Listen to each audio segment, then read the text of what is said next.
شهرداری دوشنبه در میدان مرکزی پایتخت روبروی مجسمه اسماعیل سامانی به نصب ارچه سال نوی شروع کرده است.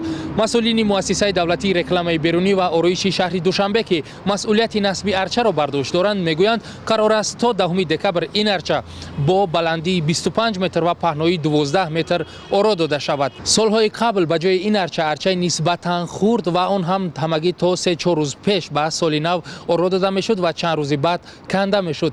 مسئولین میگویند این ارچه از ارچه های سالهای گذشته با کلی فرق دارد. این ارچه نو است، برای که سالهای قبل هستند ما از روی کنسترکسیون آهنی که می‌ساختیم و با شاخه‌های ارچه طبیعی آورده و با همون الیمنت‌های آرایشی آورده میشد.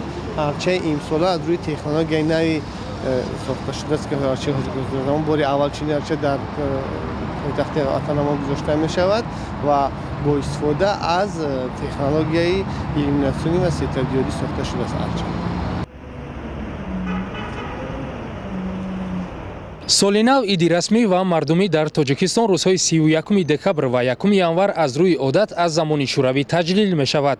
بعد کسب استقلالیت کشور بخش سنتی و مذهبی جامعه با پرهیز از تجلیل این عید دعوت ها کردند. به اندیشه این گروه سال نو عید مسیحی بوده هیچ عمومیت با فرهنگ ملی و دینی مردم تاجیک ندارد، ولی حکومت تاجیکستان میگوید در برابر احترام به جشن‌های ملی و مذهبی همیشه از تجلیل سال نو جانبداری میکند.